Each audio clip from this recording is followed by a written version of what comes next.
의장 출마를 하시면서 공약을 내걸었는데 네. 예산 편성권 시설 같은 경우에는 헌법 개선이 필요한 사안으로도 보이는데 네. 개헌을 하겠다는 말씀이신지 궁금하고요. 네. 또 이제 의장 그 시민 권한을 이제 주겠다라고 했는데 특히 왜 당원에게 모두 설계를 하신 건지 시민 권한이 왜 필요하다고 보시는지도 여쭤보고 싶습니다. 네. 당연히 국회 예산 편성 권한은 이제 헌법 사안이니까 개헌이 필요하겠죠. 네, 그래서 지금 뭐 그 개헌에 대해서는 여러 의견들이 계시지만 그 제가 국민 발안제를 도입하겠다라는 것도 역시 개헌 사안이기도 합니다. 그러니까 국민의 헌법 개정에 대한 의견 또는 입법에 대한 의견을 제대로 묻고 국민 공감대를 형성하고 또 개헌까지 갈 수 있는 그런 공감대를 만들어 보고자 하는 것이고요. 우리나라 개헌은 굉장히 어렵게 생각합니다.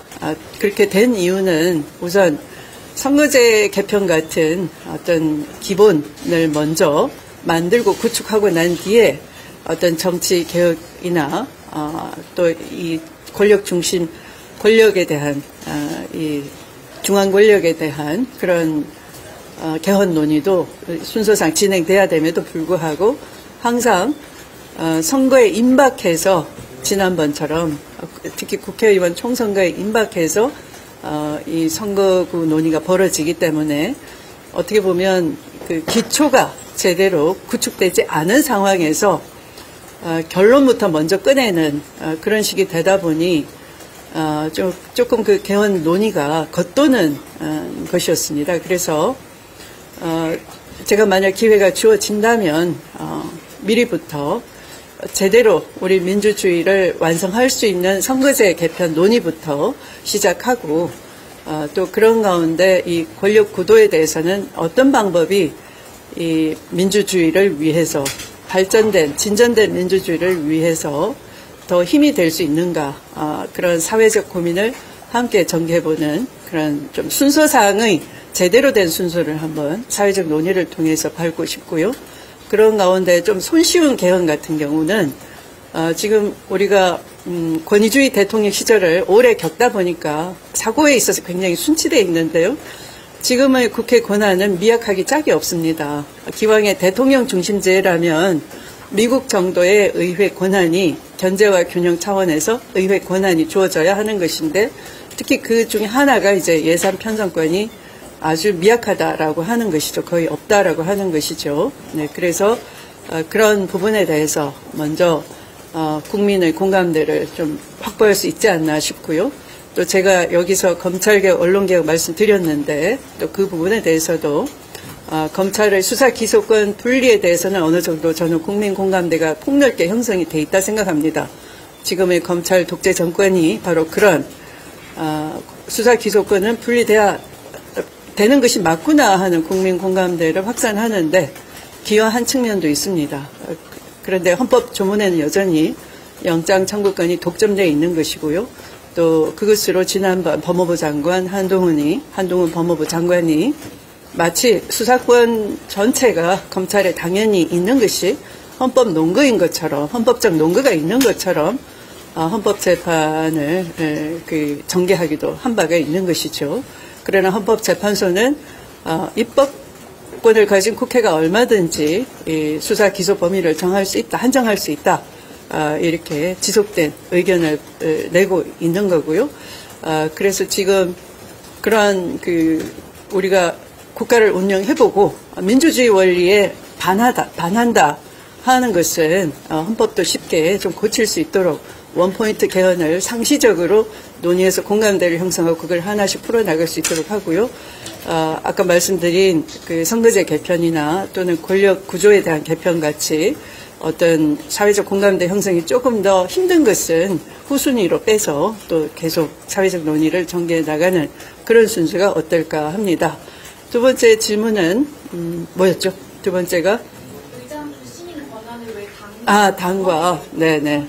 네, 지금 현재 현행의 국회법상 의장은 당적을 가질 수가 없게 돼 있습니다. 그런데 사실은 의원 내각제 국가에서는 영국 같은 의원 내각제 국가에서는 의회가 정부를 다수당을 가진 의회의 다수당이 정부도 구성을 하는 것이죠. 그래서 이 다원주의 원리하에서 의장의 당적 보유 금지 명문 조항이 있는 것이지만 우리나라의 대통령제 국가의 하나의 유래가 미국인데 미국은 의장의 당적 보유 금지라는 건 없습니다. 당연히 다수당에서 하는 것이죠. 네.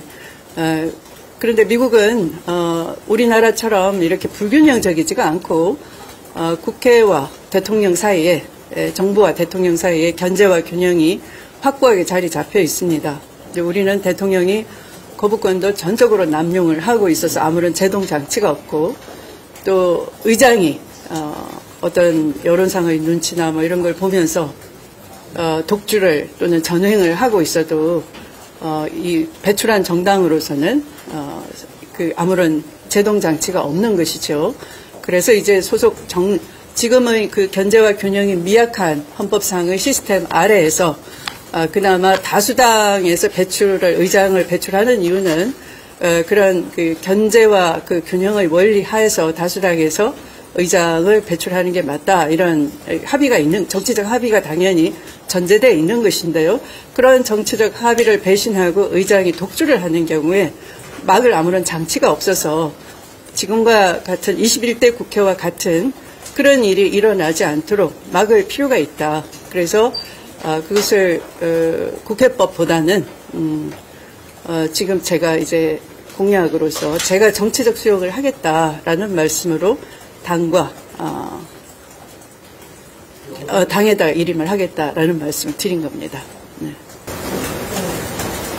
이해충돌 관련 사안에서 대통령 거부권 행사 제한도 강구하겠다고 하셨는데 네. 조정식 의원님이 말씀하신 거부권 행사 의석수를 200석에서 180석으로 낮추는 것도 혹시 고려 중이신가요? 조정식 의원님 의견도 있을 수 있지만 네, 하나의 의견이 될 수가 있겠죠. 이제 그런데 저는 우선 우리가 내재적 제약이라는 게 있습니다. 이론상. 그래서 다수의 헌법학자들께서도 이 대통령이 신상의 사유로 또는 이해충돌 사안에 대해서 거부권을 남용하는 것은 문제가 있다라는 그런 그 의견도 많고요. 또 내재적 제약도 있는 것이고요. 모든 권한에는 본질적인 제약이 있는 것이지 않습니까? 근데 대통령의 거부권 행사는 대통령제 국가에서 국회에 대한 견제와 균형의 그 원리 하에서 있는 것인데 그걸 번번이 그렇게 한다는 것은 있을 수가 없는 것이고 또 더군다나 그 내용이 신상과 그 이해충돌 사안인 경우에는 당연히 내재적 제약을 받아야 되는 것이죠. 그래서 그런 것을 강구한다 하는 것을 그 거부권 남용을 자제를 촉구한다 하는 것도 내포되어 있는 것이고요. 또 필요하다면 또 그런 그 헌법 개정 논의까지도 필요하다면 또 그런 것도 개헌 논의에 또 쉽게 포함돼야 되지 않느냐 이렇게 생각을 합니다. 네.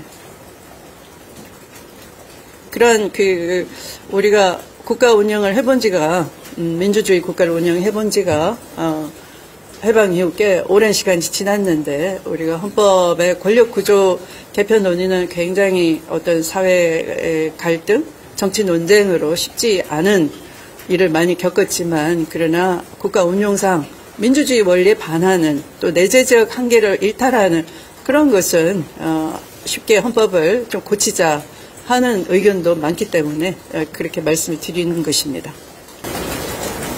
신속한 원구성을 공약으로 하셨는데 네. 11개 네. 같은 경우는 전반기 해가니까 거의 50일 정도 걸렸거든요. 네. 네. 아예 데드라인을 정하시겠다는 의미신지 어떤 계획이신지. 국회의장으로서는 여러 권한이 있는데요. 특히 이제 국회의장이 국회 운영에 대해서 계획서를 내게 돼 있습니다. 이제 그 조항을 잘 활용을 해서 22대 국회에서는 원구성을 지체하지 말고 그 신속하게 원구성하도록 하는 내용도 당연히 의장으로서는 계획을 밝히고 촉구할 수 있다 이렇게 생각을 합니다. 네, 어제 인터뷰에서 여당이나 언론에서 좀 제기가 되는 입법 독주 이런 비판을 좀 클린 시위로 반박을 좀 하시지 않았습니까? 혹시 이 관련된 이유가 궁금합니다. 보통 독주 그러니까 의회는 의회주의에 따라서 그러니까 이 협의의 정신에 따라서 그죠? 협상할 시간도 주고 또 협상할 기회도 제공했는데 단순히 반대를 위한 반대, 그것도 국정 운영을 책임진 정부 여당이 반대를 위한 반대를 하고 대통령은 거부권을 남용하고 그렇다면은 거기에 대해서 국민 다수가 지지해준 정당으로서는 당연히 행정부도 견제하면서 또 대안을 내고 국민을 위한 입법을 적극적으로 해야 되는 것이고요. 거기에 반대를 위한 반대를 한다고 해서 발목이 잡혀 있어서는 안 되겠죠. 그런 것은 또 국민을 위해서 해야 될 일을 하는 의회 본연의 기능을 다 하는 것이지 그걸 독주한다고 하진 않죠. 학생이 공부를 열심히 하면 공부 독주를 한다 그렇게 하진 않죠. 네. 의원이 앞서서 의장 당선되시면 선출하지 않겠다, 이재용 대표의 경쟁자가 안 되겠다 이런 식으로 말씀하셨던 걸로 기억하는데 네. 의견을 지금 이렇게 표한 건지. 그 말씀을 드린 취지는 검찰 독재 정권 아래에서 우리는 국민을 위해서 지키는데 한 몸이 돼야 되는 것이고요.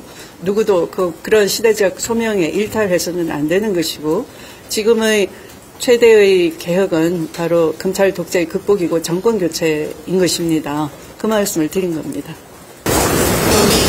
부터 여기는 답이 열려있나요? 아니요. 그렇게 해서 부타가 된 것이요. 네. 질문 드려도 될까요? 네. 네, 검찰 개혁이나 언론 개혁 같은 경우는 이제 의장이 주도할 문제가 아니고 이제 각 당이 상임위에 법안을 내고 협의하는 문제다라는 비판이 있는데 여기에 대해서 어떻게 생각하시는지 궁금합니다. 당연합니다. 그러니까 제가 말씀드리는 것은 21대 국회에서 더불어민주당의 약속이 저도 약속을 이행하는 법무부 장관이었고요. 또 제가 물러날 때 의회가 다수당인 더불어민주당이 수사기소 분리를 입법으로 완성하겠다 이런 약속을 주셨습니다. 그래서 수사기소 분리를 제대로 하기 위해서 법안을 올렸더니 거꾸로 그것이 막바지에 의장의 독단으로 그렇게 되지 못한 것을 대단히들 아쉬워하고요. 이것은 그 당시를 기억하는 모든 분들이 굉장히 아쉬워하는 것이죠. 네, 그래서 그런 일이 있어서는 안 되겠다 하는 것이죠. 네. 어제 후보들은 어제 일찌감치 등록하신 분들이 계신데 네. 둘째 날 오후까지 좀 미뤘다가 오신 이유가 있으실까요? 별다른 이유라기보다는 네. 등록은 이틀가나. 네. 별다른 이유는 없고요. 또 너무 가열되는 모습을 보이는 것도 또 선배로서 사실 제가 다선 중에는 또 연장자이지 않겠습니까? 그러니까 정치 선배로서 너무 또 서두르는 모습을 보이는 것도 그래서 네, 지켜보고 있다가 지금 말씀을 드리러 왔습니다. 네. 또 앞서 많은 좋은 말씀들은 또 제가 많이 참고를 하고요. 네. 또 어차피 우리는 함께 해나가야 될 동지이기도 하고요. 국민에 대한 무거운 책임을 지고 있는 거고요. 네. 어차피 이건 당내의 문제이니까요. 네. 네, 당원들 좀 강한 지지를 좀 갖고 계시잖아요. 네. 강한 지지를 네. 갖고 계십니다. 그래서 어제 보니까 미래로 합의와 네. 말까지 말씀까지 나오셔서 혹시 후보님으로의 단일화 가능성을 좀 어떻게 보시는지. 아마 민심과 당심은 굉장히 높은 지지를 해주고 계시고 또 그 높은 지지를 좀 당내 선거니까요. 너무 어떤 긴장된 그런 뾰족한 날선말보다는 미래로 합의바라는 애교 있는 말씀을 또 지지자분들이 주시는 것 같습니다. 저도 이 국민들께 더불어민주당이 보여지는 모습이 좀 이번 22대 총선에서 압도적으로 밀어주신 그 민의를 잘 해석을 하고 또 당심도 그 민심을 받드는 어떻게 보면 같은 기조에 있는 것이죠. 또 그것이 당내에도 잘 수용이 되고 했으면 좋겠습니다. 여기까지 하면 추미애 당선인님께서 국회의원 되신다면은 네. 추미애 같은 시즌 2가 돼가지고 오히려 더 사실상 윤석열 대통령 대접을 키운 게 추미애 장관이 아니었냐. 그래서 당내에서 좀 우려하는 좀 목소리 있다는 그런 말도 들리는데 네. 혹시 어떻게 생각하시나요? 오히려 제가 듣기로는 다른 당에서 그런 우려를 하시는 것 같고요. 사실은 아까 그 당시 민심에서 압도적 지지 말씀을 하셨는데 중도적인 분들과 또 민심은 저를 높게 지지하신다고 해서 그런 갈등 우려는 상대당이 만들어낸 프레임 아닌가 싶습니다. 그 여론 수치로 이미 설명이 된 거 아닌가 싶습니다. 네. 마지막하고 말씀하신 것 당신 민심이 지지가 높아서 어떻게 해석하고 계신지 어떤 걸 기대하고 말씀드린 것처럼 개혁해달라라는 것이고요. 또 개혁을 못함으로 인한 고통을 국민이 당하고 있다. 절박한 마음으로 다시 지지를 보내주신 거고요. 신뢰의 정치, 책임 정치로 정치를 복원하고 민생을 되찾고 또 무너진 민주주의를 바로 세우고 그런 걸 해달라. 그래서 저도 오늘 그런 말씀을 드린 겁니다. 그런 걸 해내겠습니다. 네, 제대로 해낼 수 있는 후보입니다. 이 말씀을 진정성 있게 드리고 있는 겁니다. 네. 후보 등록은 이미 하신 건가요? 아니면? 네, 하고 왔습니다. 네.